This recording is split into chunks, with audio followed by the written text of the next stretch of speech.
L'océan est rempli de créatures marines étranges. Du terrifiant poisson vampire à la mystérieuse tête romaine, voici les 15 choses les plus terrifiantes trouvées dans les rivières et les marais. Numéro 15. Le poisson vampire. Le poisson vampire est l'une des créatures les plus redoutables du monde. On l'appelle le poisson tigre à dents de sabre ou le loup des eaux. C'est l'un des poissons les plus terrifiants que l'on trouve en Amérique du Sud. Ce poisson peut atteindre 3 mètres de long et peser jusqu'à 35 kg. Il se caractérise par leurs écailles argentées, leurs dents pointues et 2 longues canines qui mesurent jusqu'à un incroyable 15 cm. Ce sont des poissons carnivores qui mangent même des piranhas mortels à l'état sauvage. Les tegaras sont des chasseurs dangereux et féroces qui fouillent constamment l'eau à la recherche de leur prochain repas. À part les piranhas, ces poissons prédateurs n'hésitent pas à s'attaquer. À la recherche de gros poissons. Ils sont si redoutables que même les piranhas les évitent et se cachent d'eux. De plus, ils sont connus pour être de mauvais humeur et tempéramentaux même dans les meilleurs jours. Ils n'hésiteront jamais à défendre férocement leur territoire contre toute menace. Cependant, malgré leur réputation intimidante, il n'y a pas de raison de s'inquiéter de leur présence. Avant de continuer avec cette vidéo, appuie sur le bouton d'abonnement et la cloche de notification tout de suite. Les poissons vampires, bien qu'ils ne représentent pas une menace pour les humains, peuvent dérouter les observateurs en raison de leur apparence unique.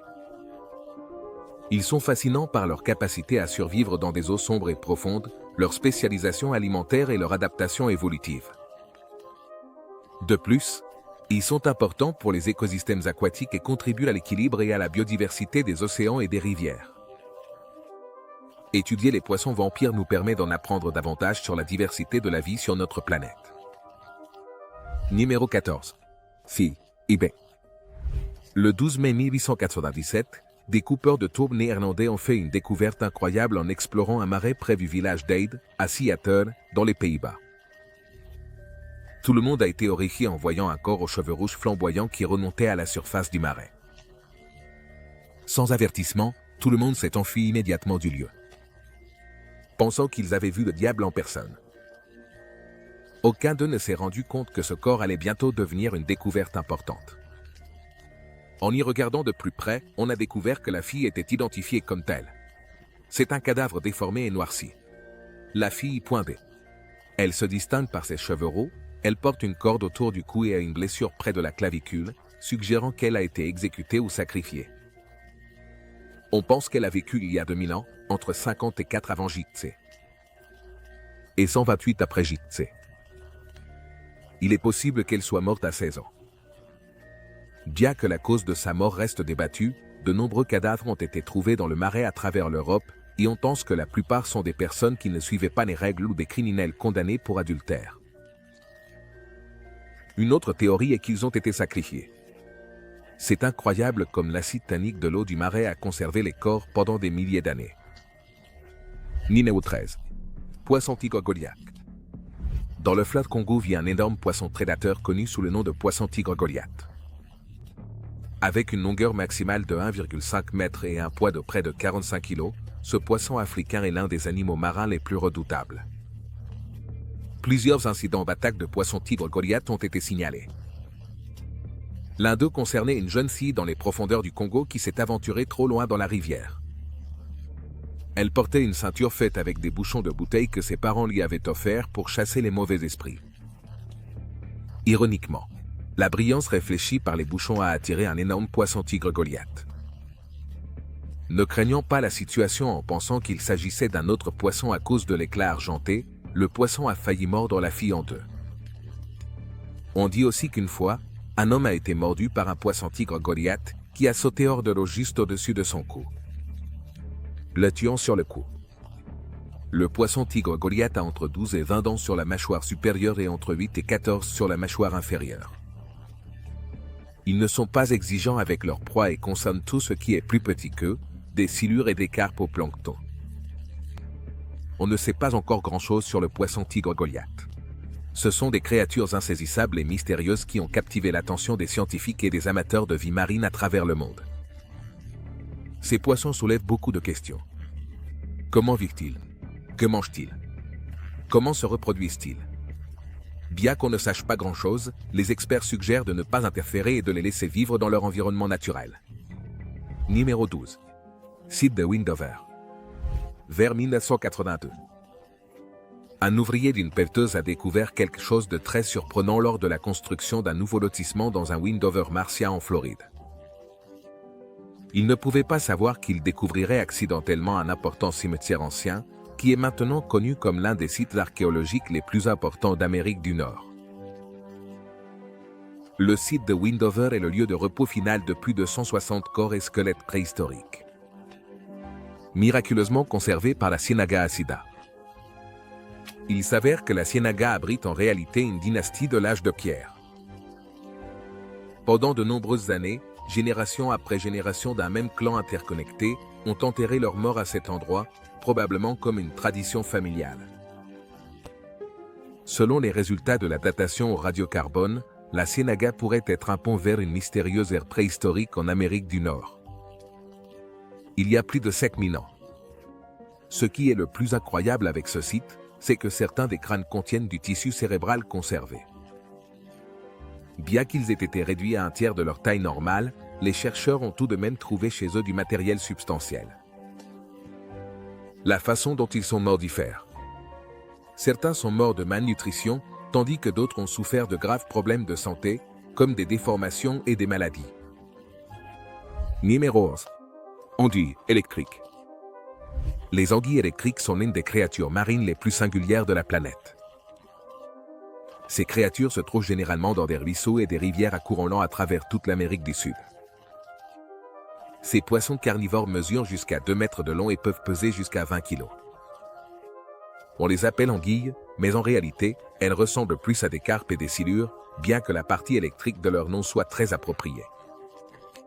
Les anguilles électriques sont des prédateurs d'eau douce capables de générer une charge électrique pour étourdir leur proie et se défendre contre leurs prédateurs. Tout son corps contient environ 6000 cellules spécialisées appelées électrocytes, qui ont la capacité de stocker de l'énergie comme de petites batteries. Quand l'anguille électrique sent qu'elle est en danger ou qu'il est temps d'attaquer sa proie, ces cellules déchargent de l'électricité en même temps. Certaines espèces d'anguilles électriques ne peuvent générer que des charges de faible niveau, mais il existe aussi des espèces connues qui peuvent émettre jusqu'à la coquette somme de 800 volts. Si vous vous demandez si vous pouvez mourir à cause d'une anguille électrique, la possibilité est vraiment très faible. Les décès humains causés par des anguilles électriques sont extrêmement rares, mais il existe la possibilité qu'elles puissent provoquer des insuffisances respiratoires ou cardiaques. En fait, il a été enregistré des cas de personnes qui se sont noyées après avoir été étourdies par une anguille électrique. Numéro 10. Cimetière des poupées. Vers 2014, les habitants de Prattville, en Alabama, ont été horrifiés lorsque les autorités ont récupéré 21 poupées du marais local. Les poupées étaient toutes anciennes.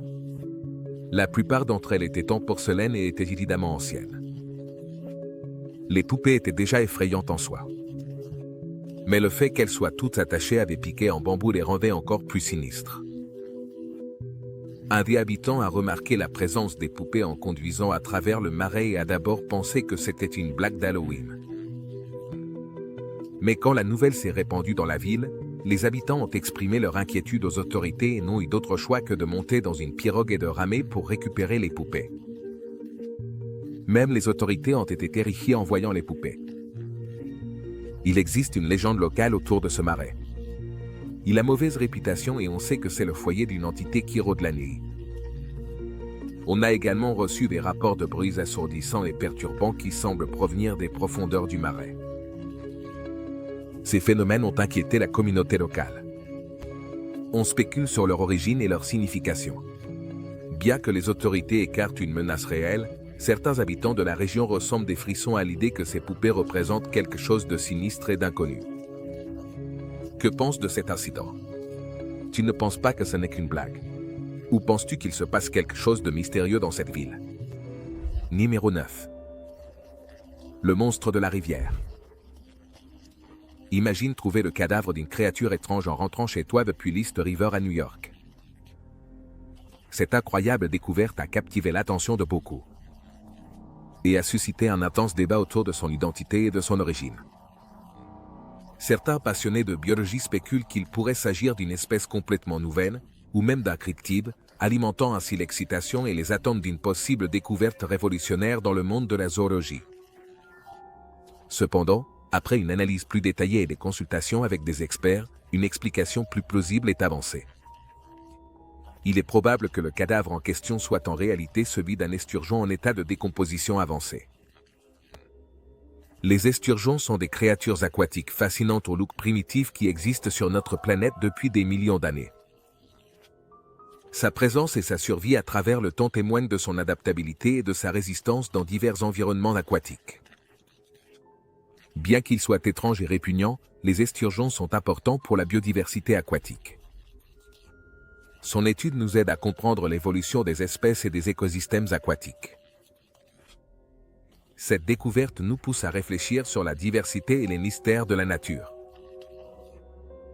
En étudiant les esturgeons et d'autres créatures, on peut élargir notre connaissance et notre appréciation de la vie aquatique. Numéro 8. Raie géante d'eau douce.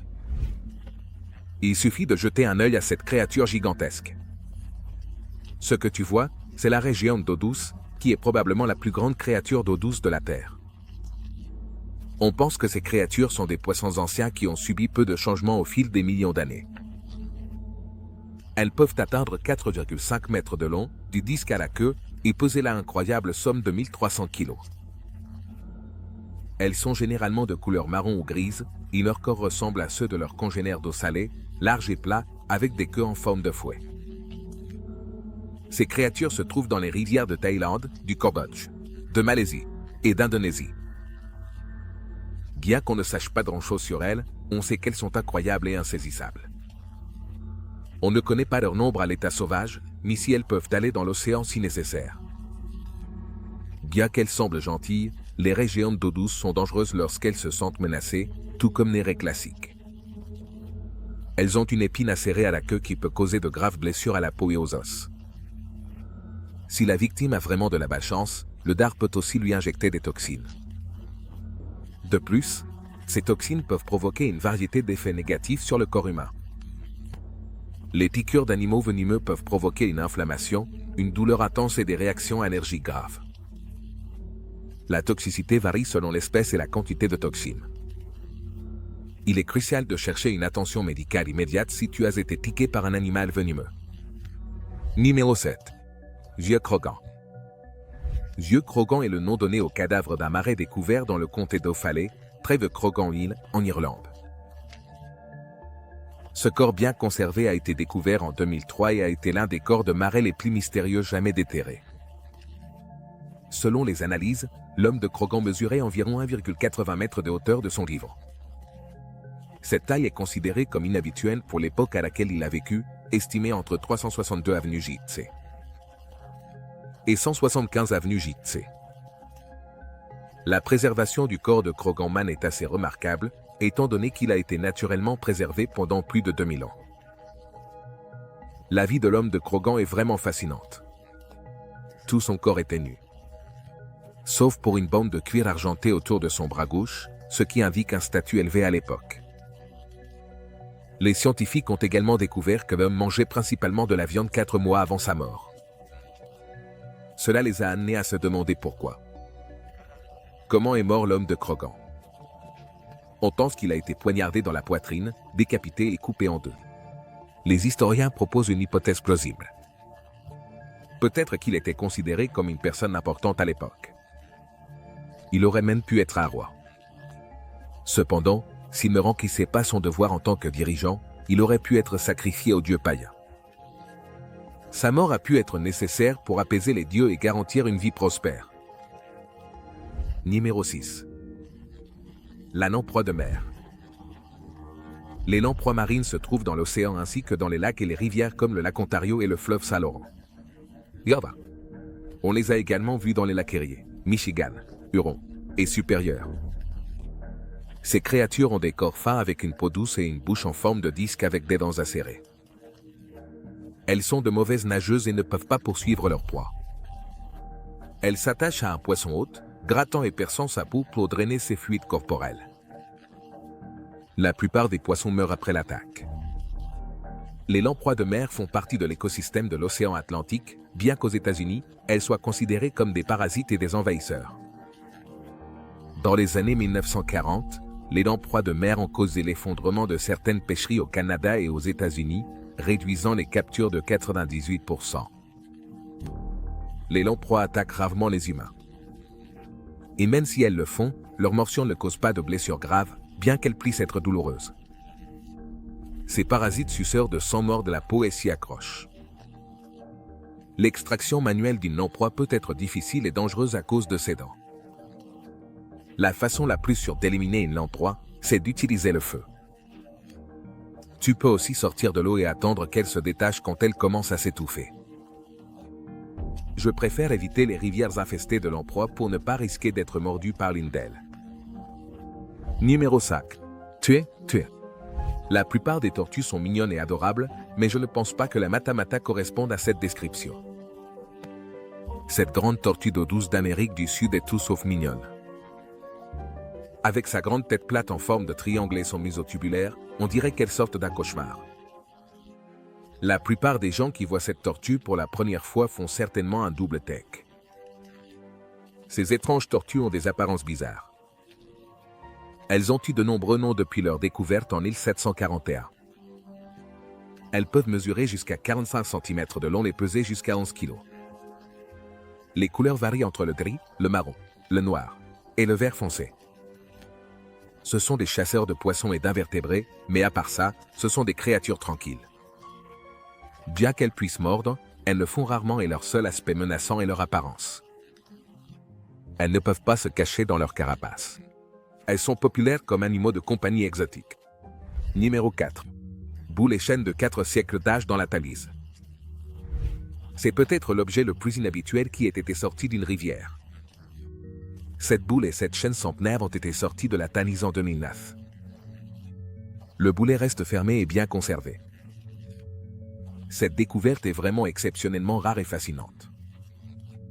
En examinant de plus près cette boule et cette chaîne, nous pouvons déduire qu'elles ont été utilisées au XVIIe et XVIIIe siècle, une époque où elles étaient extrêmement populaires pour transporter les prisonniers de manière sûre et efficace. Cette découverte surprenante nous amène à envisager la possibilité que la Tamise ait servi de triste tombe à un prisonnier malheureux, immergé dans son courant implacable. L'histoire qui entoure cette découverte est intrigante et nous invite à imaginer les circonstances dans lesquelles un condamné aurait pu plonger dans les eaux de la rivière dans une tentative désespérée de s'échapper, luttant pour sa liberté tout en portant le poids d'un boulet de 17 kg qui le liait à son destin tragique. Ce scénario tragique et émouvant nous permet de réfléchir aux difficultés et aux souffrances que les prisonniers de l'époque ont dû affronter dans leur quête de liberté. Cette découverte nous offre un aperçu fascinant d'un passé tumultueux et nous permet de plonger dans l'histoire des prisonniers et de leur destin tragique dans les eaux de la Tamise. Numéro 3. Char d'assaut soviétique. Les habitants du petit village biélorusse de Senon ont été stupéfaits de faire une découverte surprenante dans leur marais local. Ils ont découvert un énorme char lourd appartenant à l'armée rouge, ce qui a suscité un grand émoi parmi les habitants. La présence de ce char historique a suscité l'intérêt des habitants et a ouvert un nouveau chapitre dans l'histoire de la localité. Le char a été classé comme un KV-1, qui était le char lourd standard au moment de l'invasion allemande, vers 1941. Le char est équipé d'un canon de 75 mm et est connu pour être l'un des chars les plus redoutables de l'époque. Il est possible qu'il ait participé à la bataille de Seno, l'une des plus connues de la Seconde Guerre mondiale, où près de 2250 chars se sont affrontés. Le char est dans un état très mauvais, bien qu'il reste un morceau d'histoire qui nous transporte à une époque révolue. Sa détérioration évidente nous permet de visualiser plus clairement les ravages du temps et d'apprécier encore plus sa valeur historique. Malgré son apparence négligée, ce char nous rappelle le courage et le sacrifice de ceux qui ont combattu dans des batailles passées. C'est un témoignage silencieux mais puissant de l'histoire, et il mérite d'être préservé pour les générations futures, afin qu'elles puissent se connecter avec le passé et comprendre l'importance de ces moments cruciaux de notre histoire. Numéro 2. Le poisson candaru. Le candaru, également connu sous le nom de poisson-tique, est un poisson-chat parasite d'eau douce originaire de l'Amazonie. ce poisson peut atteindre jusqu'à 16 cm, mais ils sont généralement plus petits. Il est possible que vous ayez déjà entendu parler de ce poisson en naviguant sur Internet. On sait qu'ils sont des parasites qui envahissent supposément l'urètre humain. Bien que les derniers enregistrements de cet incident remontent à la fin du 19e siècle. Et le premier cas documenté remonte à 1997. Alors, qu'est-ce qui est vrai à propos de ce poisson? Le candaru utilise ses épines pour s'accrocher aux branchies de poissons plus gros, et une fois bien fixé, il se nourrit du sang de sa proie. Les affirmations scandaleuses concernant ce poisson, qui ont été l'objet de débats et de controverses au fil de l'histoire, manquent en grande partie de preuves crédibles. Cependant, il est intéressant de savoir qu'il existe des récits historiques sur ce poisson, dans différents contextes, et parfois contradictoires. Il est peu probable que vous rencontriez ce poisson en nageant en Amazonie, mais il reste un sujet d'intérêt et de curiosité. C'est fascinant de penser à la diversité des espèces dans cet écosystème, où chaque créature a son rôle et contribue à l'harmonie. La flore et la faune de l'Amazonie sont incroyables. Il y a toujours quelque chose de nouveau à découvrir et à apprendre. Explorer ces eaux te plongera dans un monde fascinant de surprises et de merveilles naturelles. Ose et découvre l'incroyable biodiversité que l'Amazonie a à offrir. Numéro 1. Tête romaine en bronze. Avec des yeux noirs et vides, cette tête romaine en bronze décapitée a définitivement surpris les habitants lorsqu'elle a été découverte à Suffolk en 1907. Ce qui est le plus curieux et fascinant dans cette découverte, c'est qu'aucun établissement romain n'a été trouvé à proximité de la rivière où elle a été découverte. Par conséquent, les théories suggèrent que la tête en bronze de la statue aurait pu être jetée dans la rivière par les habitants de la colonie romaine de Colchester. Bien qu'il n'y ait pas de conclusion définitive quant à savoir si la statue représente Claude ou Néron, il est évident que celui qui l'a détruite les méprisait profondément tous les deux. En examinant le cou de la statue, on peut en déduire qu'il a été violemment coupé et détruit. Cette découverte archéologique a suscité un grand intérêt dans la communauté locale et a généré de nombreux débats parmi les experts. En apprenant davantage sur l'histoire de cette statue, nous pouvons mieux comprendre la complexité de l'époque romaine dans cette région. Cette découverte nous invite à réfléchir sur l'impact de la culture romaine dans les colonies et les tensions qui peuvent mener à des actes de violence et de destruction. La tête romaine en bronze trouvée à Suffolk en 1907 est un témoignage intrigant et mystérieux de l'histoire ancienne. Bien qu'il reste encore de nombreuses énigmes à résoudre, cette découverte nous offre une fenêtre fascinante sur le passé et nous permet de réfléchir aux complexités des sociétés anciennes. Merci de nous avoir regardés. À la prochaine.